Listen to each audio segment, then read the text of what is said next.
እየጣለ ያለው ከባድ ዝናብ ሊያስከትል የሚችለው የተፈጥሮ አደጋ ህብረተሰቡ ላይ ጉዳት እንዳያስከትል ቅድመ ዝግጅት ስራ ሊጠናከር እንደሚገባ የወላይታ ዞን ዋና አስተዳዳሪ ረዳት ፕሮፌሰር ሳሙኤል ተሰማ አሳሰቡም።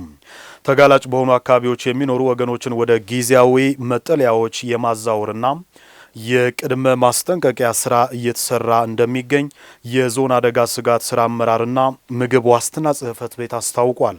የወላይታ ዞን የአደጋ ስጋት ስራ አመራር ምክር ቤት የዘርፉን የ6 ወራት ስራ አፈጻጸም ገምግሟል። አለማየሁ አልቶ በወላይታ ዞን ዋና አስተዳዳሪ ሰብሳቢነት የሚመራው የአደጋ ስጋት ስራ አመራር ምክር ቤት በዞኑ የአደጋ ስጋት ስራ አመራርና ምግብ ዋስትና ጽህፈት ቤት ባለፉት 6 ወራት የተከናወኑ ስራዎችን ገምግሞ ቀጣይ ትኩረት በሚሹ ጉዳዮች ዙሪያ መክሯል። በዚህም በአበላበያ ሰፈራ ጣቢያ የሚገኙ ወገኖችን በጤና በትምህርትና መሰል መስኮች የሚያጋጥሙ ችግሮችን ለመቅረፍ እየተሰራ እንደሚገኝ ተመላክቷል። አሁን ወቅቱ የወባ ወረርሽኝ ጊዜም ስለሆነ ከወባ ወረርሽኝ ውጪ ደግሞ ኮሌራም የሚከሰትበት ጊዜ ስለሆነ ንጹህ ውሃ ከማግኘት አንፃር ወባውን ለመከላከል አጎበር አሰቃቀ አጎበሩን እንዴት በተገቢው እንደሚጠቀሙ በሽታ አጋጣሚ ሲከሰት እንዴት መታከም እንዳለባቸው ለነሱ የሚሆን ግብዓቶችን በቅርብ ክትትል እያደረገን እያከመን እየተከታተልን ነው። የትምህርት ቁሳቁስ አንዳንድ አስፈላጊ ነገሮችን በሙሉ እዛ ሳይት ላይ እንደ መምሪያ አቀርበናል። ግን ትምህርት ቤቱ በጥሩ ሁኔታ ተገንብቶ ለማህበረሰቡ ለመድረስ አልቻለም። ለቀጣይ አመት በአዲሱ የትምህርት ዘመን እዛ አካባቢም ተማሪዎች እዛ የመጡ ተማሪዎች መማር አለባቸው። ለዚሁ ከውል ከተገባው አካል ጋር ያንን ፕሮጀክት ለመስራት መሰረት ድንጋይ ከጣሉ አካላት ጋር እኔም በአካል ተገኝቼ ሰፊ ውይይት አድርገናል። ከመልክዓ ምድራዊ አቀማመጥ አንጻር በወላይታ ዞን በርካታ ማህበረሰብ ክፍሎች ለተፈጥሮ አደጋ የተጋለጡ ናቸው ያሉት የዞኑ አደጋ ስጋት ስራ አመራርና ምግብ ዋስትና ጽህፈት ቤት ኃላፊ አቶ አዲሱ ሶርሳ ተጎጂዎችንና በአስጊ ቀጠና ያሉ ወገኖችን በዘላቂነት ለማቋቋም ሰፊ ስራዎች እየተሰሩ እንደሚገኙ ገልጸዋል። የዞኑ አደጋ ስጋትና ስጋት ምክር ቤት በዘላቂነት ይሄንን ችግር ለመፍታት ምክር ቤቱ ውይይት እያደረገ ነው። ዛሬ ላይ ያለው ሰፋሪዎችን በቋምነት ለማስፈር ለማኖር ለነሱ የሚያስፈልጉ መሰረተ ልማቶች፣ ሌላው ደግሞ የተለዩ የህብረተሰብ ክፍሎች ደግሞ አደጋ ሊደርስባቸው ሊከሰትባቸው ይችላል ተብሎ የተለዩ አካባቢዎች ላይ ያሉትን በዘላቂነት የሰው ህይወት ሳይጠፋ ቀደም ብለን ወደዚህ ለማስፈር ውይይት እያደረገን ያለንበት ሁኔታ ነው ያለው። በመሬት ናዳ ምክንያት ወደ አበላበያ ሰፈራ ጣቢያ የመጡ ወገኖችን ከጠባቂነት ማላቀቅ እንዲቻል የእርሻ ማሳ ዝግጅትና አስፈላጊ መሰረተ ልማቶችን የማሟላት ስራ በትኩረት ይሰራል ያሉት ደግሞ የወላይታ ዞን ዋና አስተዳዳሪ ረዳት ፕሮፌሰር ሳሙኤል ተሰማ ናቸው። ሰኞ እነዚህ 2 ትራክተሮች ስታንድ ባይ ናቸው። ይዞ መውጣት አለበት። ቶሎ እዛ እርሻ መሰራት አለበት። ዶዘር አግኝተናል። ስለዚህ ተጨማሪ ቦታ የጥርጊያ ስራ እንሰራለን። እስከዛ ድረስ ግን እዚህ ምክር ቤት ላይ እኛ መወሰን ያለብን ይሄ 50 ሄክታር ለ50 ሰዎች በእጣ ተከፋፍሎ ለነሱን ከፋፍለን ሰጥተን አርሰናቸው የራሳቸውን ቢኮተኩቱ ለነሱ ደግሞ ቀሪ ለሚቀሩ ሰዎች ደግሞ እኛ ክሊሪንግ ስራው ጎን ለጎን ማስኬድ ብንችል ተጨማሪ እዛ አካባቢ ማልማት የምንችልባቸው ቦታዎች ሰዎች የራሳቸው ላይ በራሳቸው በ500 ሄክታር ላይ ጥላ የሚሆን ዛፍ የዛፍ አቅርቦት ደግሞ ከችግኝ ጣቢያ ጋር ተነጋግሮ እሱን ለሚያዚያ ሬዲ ማድረግ ቢቻል። በተራራማ አካባቢዎች የሚኖሩ በርካታ የማህበረሰብ ክፍሎች ለመሬት ናዳና መሰል ተፈጥሯዊ አደጋዎች ተጋላጭ በመሆናቸው ከባድ ዝናብ በሚጥልበት ጊዜ በአስቸኳይ ወደ ጊዜያዊ መጠለያዎች ሊሄዱ እንደሚገባ የዞኑ አደጋ ስጋት ስራ አመራርና ምግብ ዋስትና ጽህፈት ቤት ኃላፊ አቶ አዲሱ ሶርሳ አሳስበዋል። ኮሻና በኪንዶ ዲዳይ ወረዳ ውስጥ ያሉት ቅድመ ማስጠንቀቂያ ስራዎች እየሰራንበት ያለንባቸው ቦታዎች ላይ ያሉ ነዋሪዎች ዝናብ ሲዘንብ ቶሎ ወደ ገበሬዎች ማሰልጠኛ ማዕከል መምጣት አለባቸው። ወደ ትምህርት ተቋማት መግባት አለባቸው።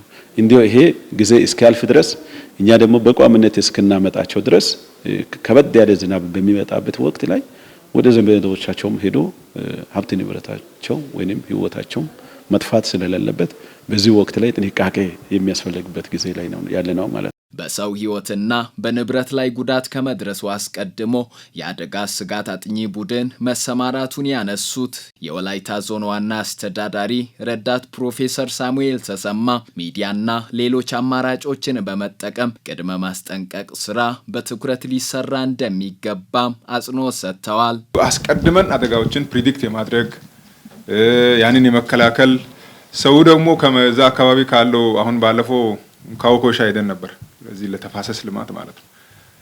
በጣም ያስፈራል ያለው ሁኔታ ማለት ነው። ስለዚህ አሁን በተለይ ፓርቲኩላርሊ ይሄ ጤፓና ዘቦ የተባሉ ቦታዎች ላይ ልዩ ትኩረት ተሰጥቶ ኤርሊ ዋርኒንግ ሲስተም ያ እንትን ነው እንጂ ይሄ ስልክ ምንድነው ሳይረን አይነት ነገር ቢኖር ጥሩ ነበር፣ ግን በምን አግባብ እንደዛ እንደሚደረግ ብዙም አይታወቅም። ግን ስለዚህ ወላይታ ቴሌቪዥንና ሬዲዮና ቴሌቪዥን ድርጅት ቶሎ በየእንትኑ እንዲሰሩ እኔ መልእክት አስተላልፋለሁ። በታችኛው መዋቅሮች ለመልካም አስተዳደር ጥያቄዎች ፈጣን ምላሽ ያለመስጠትና ተገልጋዮችን የማጉላላት ችግሮች ሊቀረፉ እንደሚገባ የወላይታ ዞን አስተዳደር ጽሕፈት ቤት አሳሰበም። በህብረተሰቡ ዘንድ እየተለመደ የመጣውን በልማት ስራዎች የመተጋገዝ እሴቶችን በማጎልበት ፕሮጀክቶችን በተአማኒነትና በተቀናጀ መንገድ እንዲተገበሩም የዞኑ አስተዳደር በአጽንኦት እየሰራ እንደሚገኝ ተመላክቷል። ለተገኝ ሰይፉ ዘገባ ሂሩት የምሩ። በስሩ 16 ወረዳዎችና 10 የከተማ አስተዳደሮችን አቅፎ በመያዝ ማህበራዊ፣ ኢኮኖሚያዊ፣ ፖለቲካዊና የመልካም አስተዳደራዊ ጉዳዮችን በማሳለጥ ላይ የሚገኘው የወላይታ ዞን አስተዳደር ጽሕፈት ቤት በተያዘው በ2018 በጀት ዓመት ባለፉት በ6 ወራቶች ውስጥ በታችኛው መዋቅሮች ውስጥ እንደ ድክመት ጎልቶ ከታዩ ችግሮች አንዱ ግለሰቦቹ ሆነ ከማህበረሰቡ አሰራርን ጠብቆ የሚነሱ የመልካም አስተዳደር ጥያቄዎች ፈጣን ምላሽ ያለማግኘትና ተገልጋዮችን ማጉላላት ችግሮች በሁሉም አካባቢዎች የሚስተዋሉ እንደሆኑ ተገምግመዋል። ለህዝቡ እጅግ በጣም ቅርበት ላይ ያለው ወረዳ ነው፣ ከተማ ነው። እዛ ከተማና ወረዳ ያለ ግን አብዛኛው ተገልጋይ የራሱን ግል ቁንጽል ነገር ይዞ ዞን እየተመላለሰ ስለሆነ በተለይም የተገልጋይ ላይ የአገልግሎት አሰጣጥን በተመለከተ ሲሪየስሊ ትኩረት ያደረግንበት ሁኔታዎች አሉ።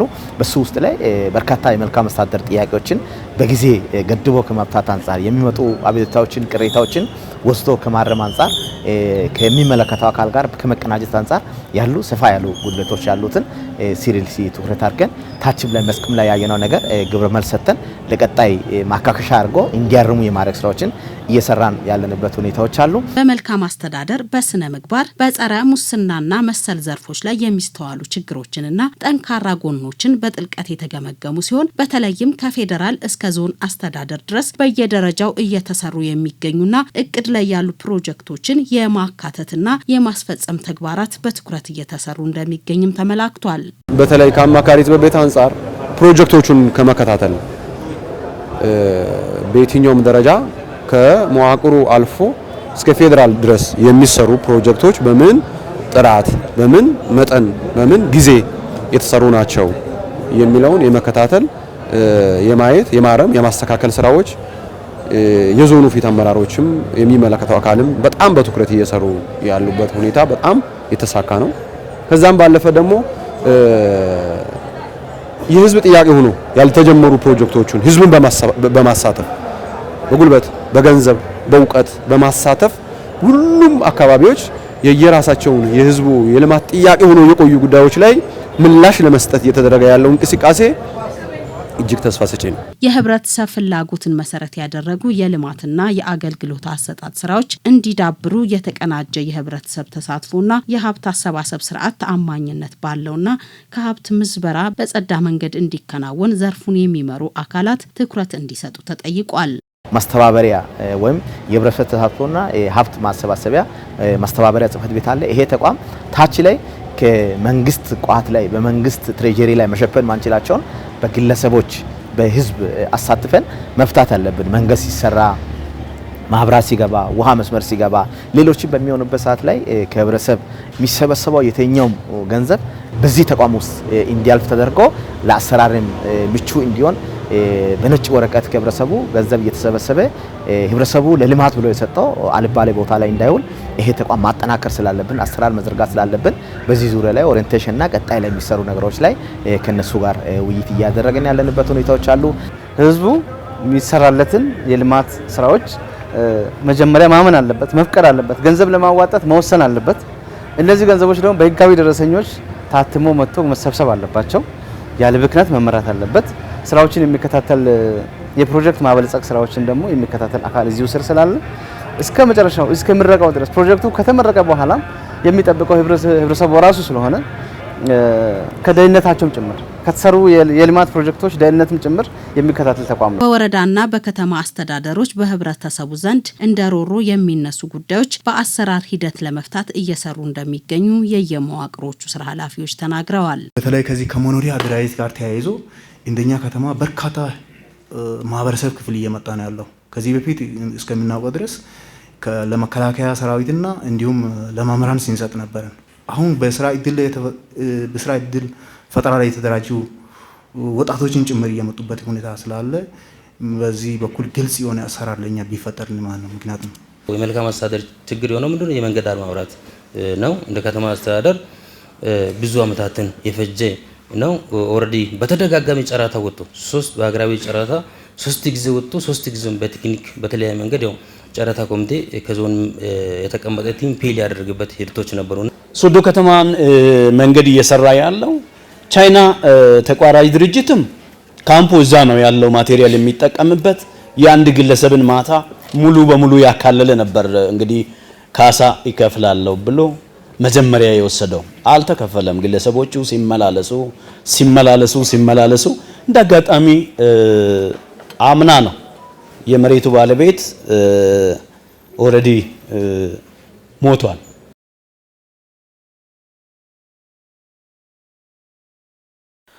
በወርልድ ቪዥን አማካኝነት ባለፉት 6 ወራት ብቻ ከ29000 ሄክታር በላይ ስፍራ ላይ የተራቆቱ መሬቶችን መልሶ የማልማት ስራ መከናወኑን የደቡብ ኢትዮጵያ ክልል ግብርና ቢሮ አስታወቀም።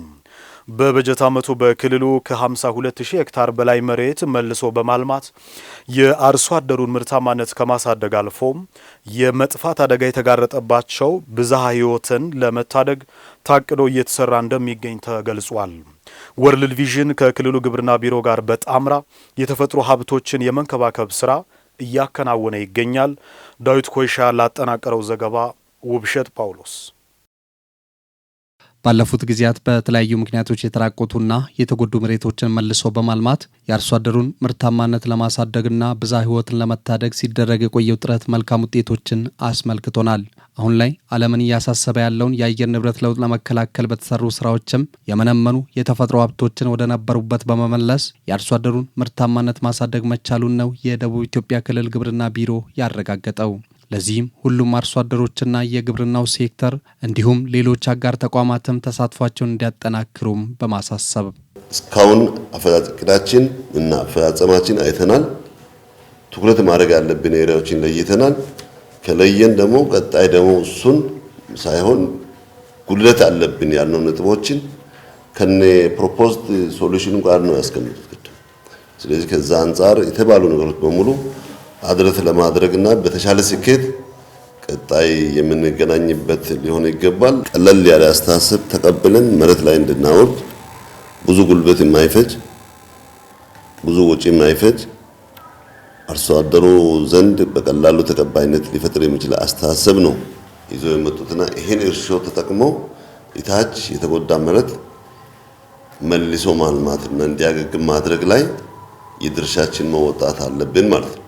ሰዎችን እየተፈታተነ ያለውን ድርቅና ረሃብን ለመቋቋም የግብርናውን ክፍለ ኢኮኖሚ ውጤታማ ማድረግ ቀዳሚ ተግባር ነውና በሁሉም አካባቢዎች ምርት የማይሰጡና አሲዳማ መሬቶችን የማከም ስራ በመስራት ብዝሃ ሕይወትን የመንከባከብ ኃላፊነት ሲወጣ መቆየቱን የወርልድ ቪዥን አስተባባሪ አቶ ጢሞቴዎስ ቱፋ አስረድተዋል። እንግዲህ እንቅስቃሴው በሁሉ አቀፍ ነው። እንግዲህ በቀጥታ በወርልድ ቪዥን የሚለማ አለ። በመንግስትም መንግስታዊ ያሉ ድርጅቶች እንደገና ሌሎች ባለድርሻ አካላት ተሳትፎ ይሄ ኤፍኤምኤንአር ወይም አርሶ አደር መር የተፈጥሮ ሀብት መልሶ ማልማት ስራ እንደ ደቡብ ኢትዮጵያ በዘመቻ መልክ በንቅናቄ መልክ በሁሉም ስፍራ አርሶ አደሩ ተግባራዊ እንዲያደርግ ወሳኝ የሆኑ አካላትን ይዘን እየሄድን እንገኛለን። ከነዚህ ውስጥ እንግዲህ በተቋማት ደረጃ ዩኒቨርሲቲዎች ተካተዋል። ትምህርት ቤቶች በተለይ አንደኛ ደረጃ ትምህርት ቤት ልጆች በትምህርት ቤታቸው አርሶ አደር መር የተፈጥሮ ሀብት መልሶ ማልማት ስራ እንዲማሩ ተግባራዊ እንዲያደርጉ በግቢያቸው እንደገና ትምህርት ቤት ውስጥ ዩኒቨርሲቲ ግቢ ውስጥ ደግሞ በደቡብ ዩኒቨርሲቲ፣ በጂንካ፣ በአርባ ምንጭ፣ በወላይታ ሶዶ፣ በዲላ ዩኒቨርሲቲ ይሄ በትምህርት ደረጃ ተካቶ በካሪኩለም ተቀርጾ ተግባራዊ ለመሆን ዝግጅት ተደርጎ ኦልሞስት ወደ ስራ በቀጣይ ዓመት ይገባል ማለት ነው። አቶ ጢሞቴዎስ አክለውም በዘንድሮ ዓመት በደቡብ ኢትዮጵያ ክልል ብቻ 52000 ሄክታር የተራቆቱ መሬቶችን ለማልማት ከታቀደው እስካሁን ከ29000 በላይ መከናወኑን ገልጸው ይህ ተግባር ከግብርና ምርታማነት ባሻገር የመሬት መንሸራተት አደጋም ለመከላከል ከፍተኛ ፋይዳ እንዳለውም ተናግረዋል። አሁን ያለውን የከፍተኛ የመሬት መሸርሸርና የመሬት ላንድ ስላይድ የምንለውን አሁን በጎፋ ላይ በጋሞ ላይ የተከሰተው አለ።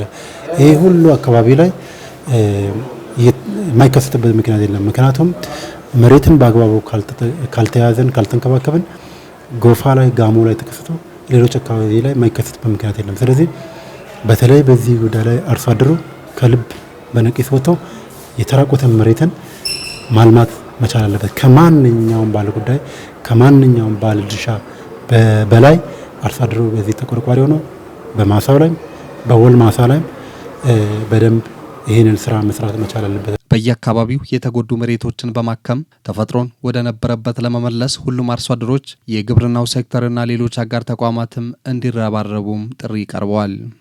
ወደ ነበረበት እናስመልሳለን ካልን ማህበረሰቡ እስካልተረዳ አስቸጋሪ ነውና የተወሰኑ ስራዎችን ጀምረናል። ቢሆንም ግን ማህበረሰቡ ላይ በተለያየ ቦታ በተለያየ መድረኮች ተጽዕኖ መፍጠር የሚችሉ ሰዎችን መያዝና ይህንን ሚሴጅ በሚገባ በማስተላለፍ ማህበረሰቡን ማሳተፍ መቻል አለበት። ካልሙም የራሱን እያለማ ሌላም ፕሮጀክትም የራሱን እያለማ ኢኤምኤፍ መናርም የራሱን ሳይት የራሱን ካርታ ይዞ የራሱ ማፕ ኖሮት ብንሰራ ያችም ደግሞ ለሀገሪቷም ሆነ ለአካባቢም ሆነ ለማህበረሰቡም ትንሽ ለውጥ ታመጣለች። ያንን አይተው ማለት ነው። አሁን እኛ ይሄን እዛ ውስጥ ከሰራው ከተፋሰስ ጋር አያይዤ ከሰራው የተፋሰስ ስራ ነው ይባላል። ማህበረሰቡ መጨብጠው እሱን። ስለዚህ ሁላችንም ከዛ ወጣ ብለን ብንሰራ ለውጥ እናመጣለን ብዬ አስባለሁ። በወላይታ ሶዶ ከተማ እየተገነባ የሚገኘው መርካቶ የገበያ ማዕከል ሲጠናቀቅ በከተማው የተንሰራፋውን ህገወጥ የጎዳና ንግድ የሚያስቀርና ፍትሐዊ የግብር አሰባሰብ ስርዓቶችን በማዘመን የከተማውን ገቢ እንደሚያሳድግ ተገለጸ። ከዚህ በፊት የእሳት ቃጠሎ አደጋ የደረሰበትን የመርካቶ ገበያ ማዕከል በመገንባት የድርሻውን እየተወጣ የሚገኘው ላታና ሪል ስቴት አክሲዮን ማህበር የግንባታ ሂደቱን ለማጠናቀቅ እየተጋ መሆኑን አስታውቋል። አቤኔዘር አበራ ተጨማሪ አለው። የደቡብ ኢትዮጵያ ክልል የፖለቲካና የአስተዳደር መቀመጫነት ባሻገር ለክልሉና አጎራባች ክልሎች ጭምር የንግድ ማዕከል ሆና የምታገለግለው ወላይታ ሶዶ ከተማ በስፋት የንግድ እንቅስቃሴ የሚሳለጥባት ከተማ ስትሆን በ2013 ዓ.ም በደረሰው የእሳት ቃጠሎ አደጋ የተጎዳውን መርካቶ የገበያ ማዕከል 3 የአክሲዮን ማህበራት በዘመናዊ መንገድ ሪል ስቴት እየገነቡ ይገኛል። የተገነባ የሚገኘው ግዙፍ የገበያ ማዕከል ሲጠናቀቅ በከተማው በመንገድ ዳር የተንሰራፋውን ህገወጥ ንግድ የሚያስቀርና ይህንን ተከትሎ የሚፈጸሙ ወንጀሎችንም የሚገታ ስለመሆኑ ተገልጿል። ካሜራዎች ሁሉ ይተከላሉ ህንፃዎቹ ሲጠናቀቁ። ስለዚህ ወንጀልን ከመከላከል አንጻር የተቀናጀ ስራ እንሰራለን። እንደ በፊቱ ሰርቆ ዝም ብሎ መጥፋት የሚቻልበት እድል እየጠበበ እየተዘጋ ነው የሚሄደው። ቅድም ያልኩት ህገወጥ ንግድም በከፍተኛ ደረጃ ቁጥጥር የሚደረግበት ይሆናል። ህገወጥ ንግድን ለማድረግ እድሉ የለም አሁን። ምክንያቱም በፕላን የሚመራ የገበያ ማዕከል ነው የሚኖረው። በአዲስ መልክ እየተገነባ ያለው የመርካቶ ገበያ ማዕከል ወደ ፍጻሜ ሲደርስ ፍትሐዊ የገበያ አሰባሰብ ስርዓት እንዲኖር በማስቻል የከተማዋን ገቢ የሚያሳድግና የነዋሪውን የልማት ጥያቄ ለመመለስ የሚያግዝ ነው ተብሏል። ጥራጥሬ የሚነግዱ ሰዎች አንድ ቦታ ላይ ነው የሚሆኑት። ጨርቃጨርቅ የሚነግዱ ሰዎች አንድ ቦታ ነው የሚሆኑት። እህል የሚነግዱ ሰዎች አንድ ቦታ ላይ ነው የሚሆኑት። ስለዚህ አመጣጥነ ነው የምትሄደው ማለት ነው። የከሌ ከከሌ የሚያንስበት እድል እየገደልን ይላለን። ይሄ ምንድነው የሚያደርገው? ፍትሃዊ የሆነ የግብር አሰባሰብ ስርዓት እንዲመጣ ነው የሚያደርገው። የፍትሃዊ የሆነ የገቢ አሰባሰብ ስርዓት ሲመጣ የከተማው ገቢ ይጨምራል። የከተማው ገቢ ሲጨምር መርካቶ የበለጠ እየለማ እንዲሄድ ይደረጋል ማለት ነው። መንገዶች በስፋት እየሰራን እንሄዳለን። የነዋሪው የሚጠይቃቸውን የመሰረተ ልማቶች በየከተማችን ሰፍቷል፣ እያስፋፋን እንሄዳለን ማለት ነው። ከዚህ በፊት የእሳት ቃጠሎ አደጋ የደረሰበትን የመርካቶ ገበያ ማዕከል በመገንባት ረገድ የድርሻውን እየተወጣ የሚገኘው ላታና ሪል ስቴት አክሲዮን ማህበር ግንባታውን ለማጠናቀቅ እየታተረ መሆኑን የአክሲዮን ማህበሩ ስራ አስኪያጅ ወይዘሮ ካሴች አጃቦ ተናግረዋል። መንግስት እንግዲህ ተደራጅታችሁ ቋሚ የሆነ ነገ ለልጅ ልጆቻችሁ የሚሆነውን በአክሲዮን ገብታችሁ ብትሰሩ መልካም ነው ብሎ ከተማ አስተዳደሩ ባቀረበው እኛም ይሰየው ብለን ወስደን ለዚህ ደረጃ በክተናል። ማህበሩ አሁን በጣም በጥሩ ሁኔታ እየሄደ ነው። የላታና ማህበር በጣም በቃ አነጋጋሪ ሆኖ እየተሰራ ነው። እግዚአብሔርም ይረዳናል። መንግስትም ደግሞ የክልሉ መንግስት፣ የዞኑ መንግስት፣ ከተማ አስተዳደሩ መዘጋጃ ሁሉ ከጎናችን ቆመዋል። አሁንም ደግሞ ከጎናችን እንዲቆሙ እናሳስባለን። የህንፃ ግንባታውን በአፋጣኝ ለማጠናቀቅ የአክሲዮን ማህበሩ አባላት የሚጠበቅባቸውን ድርሻ እንዲወጡም ተጠይቋል። ግራውንድ ፕላስ 5 እስከዛ ድረስ ልፍት ያለው ብዙ ነጋዴዎች የሚሰሩበት፣ ስራ አጥን የሚቀንስበት፣ ገበያውን የሚያሻሽልበት፣ የኑሮ ውድነትን የሚቀንስበት ለማድረግ የታሰበ ህንፃ ነውና አሁን ያው ጥሩ ስራ ጀምረናል። እግዚአብሔር ካለ ደግሞ በቅርቡ ህዝቡን ወደ ስራ እንዲገባ በሜዳ ላይ ያለውን ህዝብ ወደ ስራ እንዲገባ ለማድረግ ጥረት እያደረግን እንገኛለን። አሁን ትንሽ ስራውን የሚጎትቱብን የተወሰኑ የማህበሩ አባላት አሉ። 20 ሺና 40 ሺ ብር ከፍለው ሲጠየቁ ሌላም ያስፈልጋል እንደሚሉ ብዙዎች አሉ። ይሄ ጉዳይ መንግስት አንድ ልባት ቢሰጠው ይሄ ነገር ለኛም ገቢ ነው፣ ለመንግስትም ገቢ ነው። ተሰርቶ በወቅቱ ስራ ላይ ቢውል ደስ ይለኛል፣ እንደኔ ማለት ነው። የወላይታ ሶዶ ከተማ ንግድና ዘርፍ ማህበራት ምክር ቤት ሰብሳቢ አቶ ባታላ ባራና የንግዱ ማህበረሰብ ለከተማው ሰላምና ልማት መረጋገጥ አሻራውን በማሳረፍ እያደረገ ያለውን እገዛ ወደፊትም እንዲያጠናክር አሳስበዋል። መንግስት ሰላሙን በማስጠበቅ ስለ ከተማችን ልማትና እድገት በሚያደርገው በሁሉም ተሳትፎ ያው የጀመርነው የተለመደም ስለሆነ ከመንግስት ጎን ነን። የማያቋርጥ ተሳትፎና ድጋፍ አለ። እሱን ለመግለጽ ፈልጋለሁ። ማናቸውንም የመንግስት ጥያቄዎች፣ መንግስት የሚሰጡት ድጋፎች በሰላሙም በልማቱም በመልካም አስተዳደሩ ማናቸውንም ጥያቄዎች የመንግስትን ፍላጎት የመንግስትን ስራ ደግፈን የመንግስት ጎን መሆናችን ነው ለመግለጽ እንፈልገው። ሰባተኛው ጠቅላላ ምርጫ ዲሞክራሲያዊ ሰላማዊና ፍትሃዊ ሆኖ እንዲከናወን የድርሻቸውን እንደሚወጡ የወላይታ ዞን የብልጽግና ፓርቲ አባላት ገለጹ። የዜጎችን እኩል ተጠቃሚነት ለማረጋገጥ የኑሮ ውድነትንና የስራ አጥነት ችግር ለመቅረፍ ፓርቲው በትኩረት እንዲሰራ አባላቱ ጠይቀዋል። በዞኑ ባህልና ስፖርት እንዲሁም ቱሪዝም መምሪያዎች የብልጽግና ፓርቲ አባላት የምርጫ ምልክትና ማኒፌስቶ ማስተዋወቂያ መርሃ ግብር ተካሂዷል። ፍሬዎት ተስፋዬ ተከታዩን በዝርዝር ታስመለክተናለች። የብልጽግና ፓርቲ የሀገሪቱን ኢኮኖሚያዊ፣ ፖለቲካዊና ማህበራዊ ጉዳዮችን ለማሳደግ የተለያዩ አማራጮችን በመጠቀም በትኩረት እየሰራ ነው የሚሉት የወላይታ ዞን የባህልና ስፖርት እንዲሁም የቱሪዝም መምሪያዎች የብልጽግና ፓርቲ አባላት የተጀመሩ የልማት ስራዎች ተጠናክረው ሊቀጥሉ ይገባል ብለዋል። የሀገሪቱን ኢኮኖሚ በሚያሳድጉ ተግባራት ላይ በትኩረት ሰርተው አዳጊ የሆነውን የዜጎችን ፍላጎት ማሟላት እንደሚያስፈልግም በፓርቲው ምርጫ ምልክት ማስተዋወቂያ መድረክ ላይ የተገኙ አባላት አንስተዋል። ፓርቲያችን ብዙ ስራዎችን እየሰራ መጥቷል። ከኢኮኖሚም አንጻር ከኑሮ ውድነትም ከተለያዩ ህብረተሰብን ከሚጠቅሙ ጉዳዮች አንጻር እየሰራ መምጣቱ ይታወቃል። አሁንም ቢሆን ያው ያለውን አጠናክረን ከኢኮኖሚም አንጻር ህብረተሰቡ ተጠቃሚ እንዲሆን ከኑሮም ውድነት ከፖለቲካውም አንጻር ያዝናቸውን ነገሮችን ይበልጥ አጠናክረን ለማስቀጠል ነው ዋናው ዓላማችን፣ ግባችን።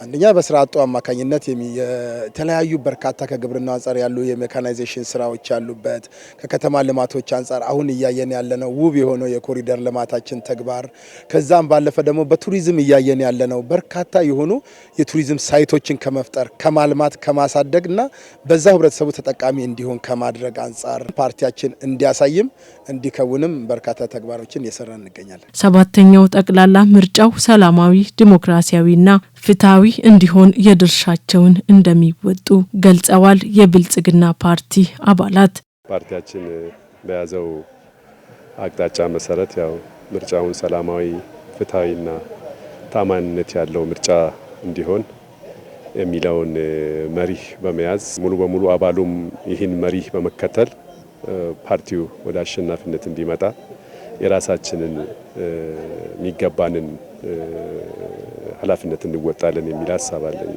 ፓርቲያችን ብልጽግና የሰራቸው በርካታ ተግባራት እንዳሉ ሆነው እነዛን ተግባራት ከማስተዋወቅም አልፎ ዘንድሮ የሚወዳደርበት የምርጫ ምልክት የስንዴ ነዶ ነው ብሎ ይዞ መጥቷል። በዚህ ስንዴ ነዶን ደግሞ የምርጫችን ወይም የምርጫ መወዳደሪያችን ምልክት አድርገን እየተገበርን ነው የምንገኘው።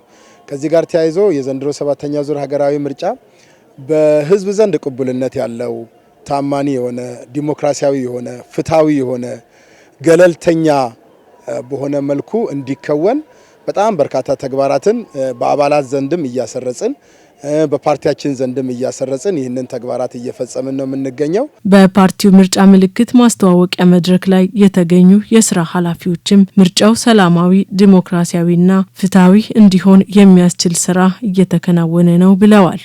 አሸናፊ በመሆን ታማኒ የሆነ እና ቅቡልነት ያለውን መንግስት መመስረት ነውና እነኚህን ሁለቱን የምርጫ ግቦችን ማሳካት በሚያስችል አግባብ ከመራጭ ህዝባችን ጋር በበቂ ደረጃ ተግባብተን ነው ወደ ስራ የገባ ነው።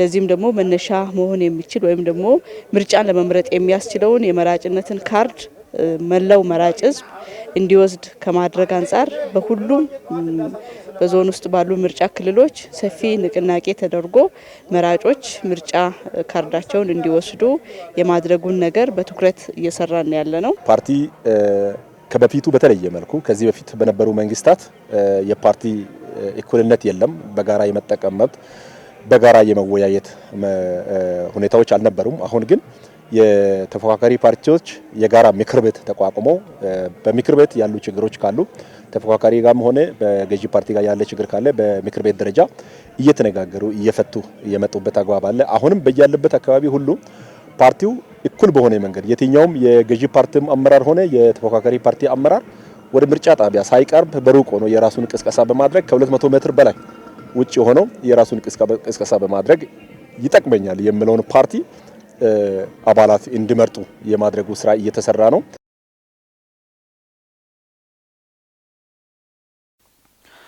ብልጽግና ፓርቲ የሀገሪቱን ሁለንተናዊ ኢኮኖሚያዊ እድገት ለማረጋገጥና ለወጣቶች ስራ ዕድል ፈጠራ የሚያስችል አማራጭ ፖሊሲዎችን በማቅረብ እየሰራ የሚገኘውን ተግባር ሊያጠናክር ይገባል አሉ በወላይታ ዞን በተለያዩ መምሪያዎች የሚሰሩ የፓርቲው አባላት።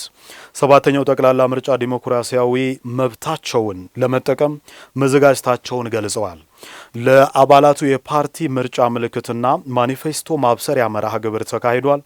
ትዕግስት ክፍሌ ላሰናዳችሁ ዘገባ ትሁን ዘለቀ። ለወላይታ ዞን መምሪያዎች የብልጽግና ፓርቲ አባላት የ7ኛው ጠቅላላ ምርጫ የፓርቲው የምርጫ ምልክትና ማኒፌስቶ ማስተዋወቅ መርሃ ግብር ተካሂዷል። በመድረኩ የብልጽግና ፓርቲ የሀገሪቱን ሁለንተናዊ ኢኮኖሚያዊ እድገት ለማረጋገጥና ለወጣቶች የስራ ዕድል ለመፍጠር የሚያስችሉ አማራጭ ፖሊሲዎችን በማቅረብ እየሰራ የሚገኘው ተግባር ሊጠናከር እንደሚገባ የፓርቲው አባላት ተናግረዋል። ባወቅኩት ልክ እኔ በገባኝ ልክ ወርጄ ደግሞ ለማስተማር ለማሰልጠን ሌላ የሚል አይጠፋመችም። ያንን ለማቃናት ይሄ እንደሚጠቅም ለምሳሌ አሁን በጋ ላይ ይሄ በጋ ስንዴ የማይታሰብ ነው ከዚህ በፊት። ነገር ግን በዚህ ፓርቲ የማይቻል ነገር ተጀምሮ እንደተቻለ ከዚህ በፊት ያልነበረ ዛሬ ግን ያለ እንዲኖር ይሄም ለኛ በትክክል ምሳሌያችን ነው። በነገራችን ላይ በጣም ትልቅ ቪዥን ያለው ፓርቲ ነው። ደግሞ ለምሳሌ ከኢኮኖሚ አንጻር ሰፋፊ ፕሮግራሞች ያሉት ነው። በኢኮኖሚ በሀገራችን ላይ ምን አይነት ግብ ለማሳካት እንደሚፈልግ በግልጽ ፍኖተ ካርታ አስቀምጦ እየተንቀሳቀሰ ያለ ፓርቲ ነው። አንድ የሆነ ሴክተር ላይ ብቻ ያተኮረ ሳይሆን መልቲ ኢኮኖሚክ ቫራይቲዎች ላይ በመስራት የሀገራችን ኢኮኖሚ እድገት አሁን ለማድረግ የሚሰራ ፓርቲ ነው። ሰባተኛው ጠቅላላ ምርጫ ፍትሐዊነትን ለማረጋገጥ ሁሉን አሳታፊ ለማድረግና ተጠቃሚ እንዲሆኑ ብልጽግናን ጨምሮ ሌሎች ተፎካካሪ ፓርቲዎች የራሳቸውን ሚና ሊወጡ እንደሚገባ ተገልጿል። ፍትሐዊ ሰላማዊ እንዲሆን እንግዲህ የምርጫ ዲሲፕሊን አለን ለሁላችንም ለተፎካካሪ ፓርቲዎች። ያው እኛም ከሌሎች ጋር ስንሆን አሁን አገሪቷን እየመራን ያለን ፓርቲ ብንሆንም ተፎካካሪ ነን ከሌሎች ጋር እንደ ተፎካካሪም እንደ መንግስት እንግዲህ የሁሉ ነው። የብልጽግና ብቻ አይደለም የሌሎች የተፎካካሪ ፓርቲዎችም ጭምር ነው ያሉ። ለምርጫ ቅስቀሳ ሲወጣ የተለያዩ ነገሮች ሲደረጉ ፍትሐዊ በሆነ መልኩ ሁሉም እንዲጠቀም ማድረግ፣ ፍትሐዊ ተጠቃሚነት፣ ፍትሐዊ ሜዳ ሊኖር ይገባል። ስለዚህ ይሄ ሲሆን ምርጫው ታማኒ ይሆናል፣ ፍትሐዊ ይሆናል፣ ሁሉም በእኩልነት የሚሳተፍበት ይሆናል። ለዚህ ደግሞ ሁሉም አባል ሁሉም ተፎካካሪ ፓርቲ የራሱን ሚና ሊወጣ ይገባል ማለት ነው። በዚህ በሰባተኛ ሀገራዊ ምርጫ ላይ ብልጽግና ፍትሐዊ የሆነ ስልጣን ክፍፍልም ጭምር ለነዚህ ለተፎካካሪ ፓርቲዎችም የራሳቸውን ፖሊሲ ፕሮግራም በተገቢው ለሌሎች ለማሳወቅ እኩል ጊዜ ሰጥቶ መንግስታዊ ሚዲያ ላይ እኩል ሰዓት ሰጥቶ የራሳቸውን ፖሊሲ ፕሮግራም ለሌሎች እንዲያሳውቁ ጭምር ፍትሐዊ የሆኑ ስራዎችን እየሰራ ያለበት ሁኔታ እንዳለ ማየት ይችላል። የሀገራችን መንግስት የኢኮኖሚያዊ እድገት ፖሊሲ በማሻሻል በብዝሃ ዘርፍ ላይ ትኩረት በመስጠት የግብርና ስራን በማዘመንና ለቱሪዝም እንዲሁም የመሰረተ ልማቶችን ለማሟላት ፓርቲው እየሰራ ነው ያሉት የፓርቲው አመራሮች ናቸው። በግብርና ስራ ላይ ትኩረት ሰጥቶ ማሳ ጾም እንዳያድር የማድረግ ስራ ተሰርቶ ቢያንስ በሀገር ደረጃ ምርታማነትን የጨመረበት ሁኔታ እንዳለ አይተናል። ከዛ ባሻገር ደግሞ የተረሱ ዘርፎችም ጭምር እንደ ሀገር ደግሞ ኢኮኖሚውን ለማነቃቃት የቱሪዝም ዘርፍን ማየት እንችላለን።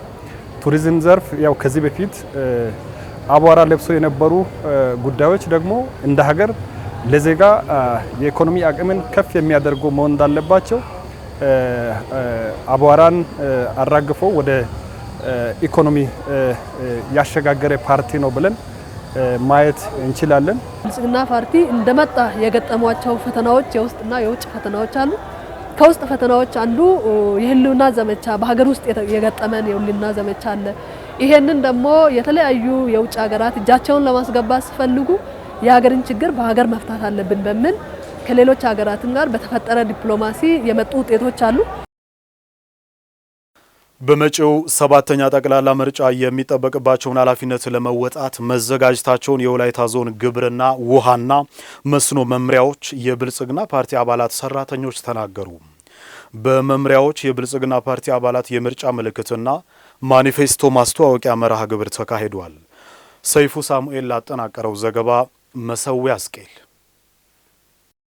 በዘንድሮ የሚካሄደው ሰባተኛ ዙር ጠቅላላ ምርጫ የሚወዳደሩ የተለያዩ የፖለቲካ ፓርቲዎች የየራሳቸው ምርጫ ምልክትን በማዘጋጀትና ለምርጫ የያዟቸውን ዓላማዎች ግልጽ በሆነ መንገድ ለመራጩ ሕዝብ እያስተዋወቁ ይገኛሉ። በዚህ ምርጫ ከሚወዳደሩ የፖለቲካ ፓርቲዎች አንዱ የሆነው የብልጽግና ፓርቲ ለወላይታ ዞን ግብርና መምሪያ፣ መስኖና ቆላማ መምሪያ እንዲሁም ውሃና ማዕድን መምሪያ ለሚሰሩ የፓርቲ አባል ሰራተኞች የምርጫ ምልክት የማስተዋወቅ መድረክ አካሂዷል። በዚህ መድረክ የተገኙት አባላት በመጪው ሰባተኛ ጠቅላላ ምርጫ የሚጠበቅባቸውን ኃላፊነት ለመወጣት መዘጋጀታቸውን ተናግረዋል።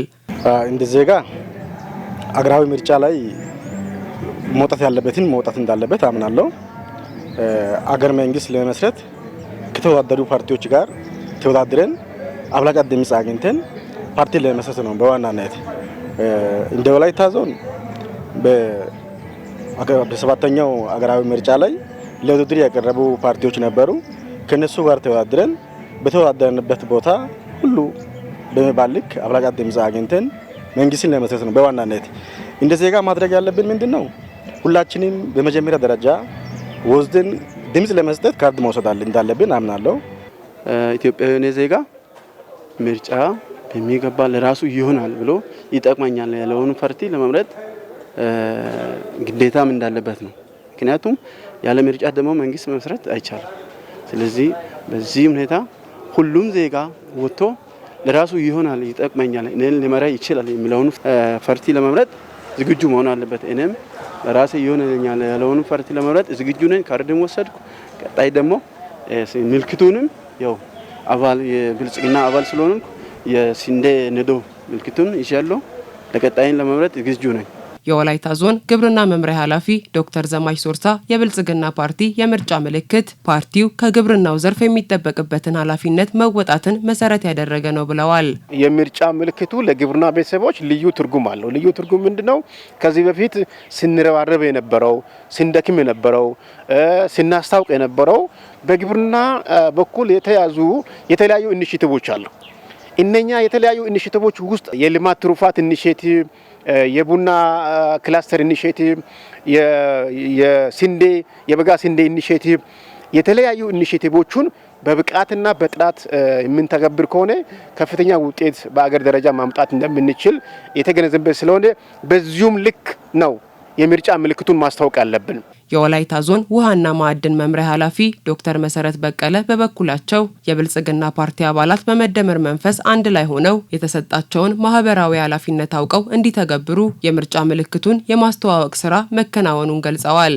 ስንዴ ነዶ በብዙ መልኩ አንድነትን የምናጠናክርበት ብሔራዊ ትርክትን አስርጸን በሰዎች በአባላት መካከል እንደ ዜጋም ለዚች ሀገር በጋራ መቆም፣ በህብረት መቆም፣ በልማት በሰላም በአንድነት ቆመን የዚህችን ሀገር ብልጽግና ማህበራዊ ብልጽግና ኢኮኖሚያዊ ብልጽግና ለማረጋገጥ ሁላችንም ከተለያየን አቅም አይኖረንም፣ ሀሳብ ይበተናል፣ ጉልበት አይኖረንም። ግን ከተሰባሰብን አንድ ላይ እንደ ስንዴ ነዶ አንድ ላይ መቆም ከቻልን የተለያዩ ተጽዕኖዎችን ተቋቁመን አገርን ማሻገር እንችላለን። ውርጩ፣ ብርዱ፣ ንፋሱ ዝም ብሎ አይወስደንም፣ አንወርቅም ማለት ነው። ስለዚህ የጸና አቋም ይኖረናል ሚሊዮን ለማሳየት ነው። በመጪው ግንቦት ወር የሚካሄደው ጠቅላላ ምርጫ ሰላማዊና ዴሞክራሲያዊ ሆኖ እንዲጠናቀቅ እያንዳንዱ ዜጋ የራሱን ኃላፊነት መወጣት እንዳለበት ተጠቁሟል።